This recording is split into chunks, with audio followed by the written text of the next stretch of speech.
Welcome to this video from the University of Reading Library on AI based on reliable sources. You might already be using generic AI tools to help you find and use sources, but these can be unreliable and produce fake references. Instead, why not explore the AI tools which are being introduced to library resources to help you find and understand more reliable materials? These are underpinned by academic sources such as books and articles, which are more suitable for university work and which you can confidently cite, knowing they are real. Some databases are using AI to support different forms of searching.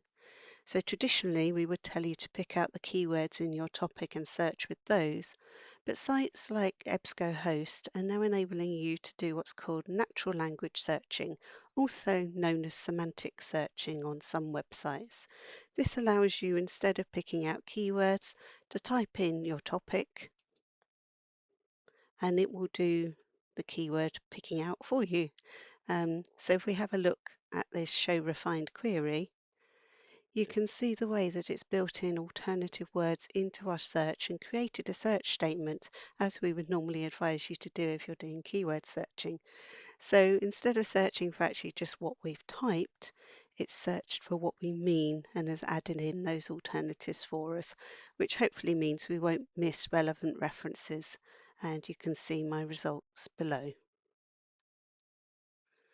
Other sites which hold full text materials are using AI tools to help you understand those materials by providing sort of AI summaries and chat facilities. So on this database, I just need to pop in a traditional keyword search. So I've searched for museums, galleries, decolonized exhibitions. If I then run that search, you can see I've got a list of results here, sorted by relevance. And if I go into the top one, you'll see that not only do we have the traditional abstract that the authors have written, we also have over here on the right an AI generated insights box to help us understand that article. So looking at the title of this article, it's not clear why it's been picked up by my search, but if we look through this AI sort of key insights, we can then see that the document discusses how museums are seeking to decolonise exhibitions. If we come a little bit further down in this panel, it gives us some quick options to interrogate or find more detail about that article, so we could find the key findings and conclusions. It also suggests similar articles that we might want to investigate. And also down at the bottom, we've got the option here to ask a specific question about that article. JSTOR is another one of our big full text databases, and it offers a slightly different reading assistant experience. To be able to use this, you have to create your own personal account for JSTOR, and once you log into JSTOR through our link, it will prompt you to do that.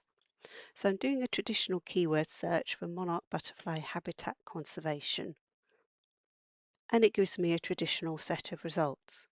But if I then click on the semantic results option, it presents me with what it thinks the top 25 results are based on AI interpretation of my query.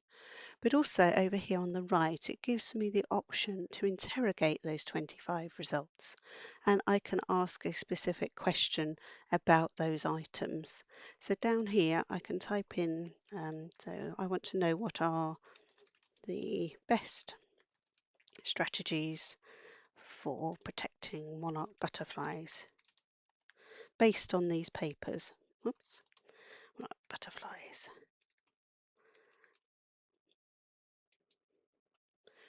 So you can focus in on the question that you need to answer for your assignment. It will take it a few moments to generate this, but it then draws out key information from up to 25 results, and you can see which specific resource it's taken that information from. And we'd always recommend that you follow up that, so you can click on that and read the actual article, and then you can cite it in your work. So it's picked out those key strategies for me. Down at the bottom here, we can see a list of the sources that it's used to create that response. So it's used 4 of the 25, but 17 of those 25 were not included in the response. It might be because they didn't um, help me answer that question, but it could also be that certain publishers have said they don't want their articles interrogated in this way. So it's a good idea to have a look at these items not included, because there might be some really key papers here that can help you write your assignments. So follow up these if you think they're useful. So just a few things to consider when you're using these AI tools. That you should always go back to the original source. The AI summary might not be an accurate reflection of the content of that article or might not interpret it correctly. And to cite it in your work, you really have to have read it. And also, as we saw with JSTOR, that some publishers opt out of the AI tools because they probably have their own tools they want people to be using on their own platform. So an AI summary might not be provided for a specific article, or it might not be included in a more general summary of more articles.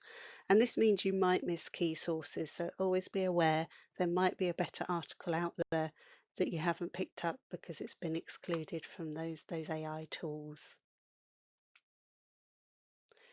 To discover library resources for your subject and those that include these AI tools, go to your subject guide via the link in the top right of the library homepage.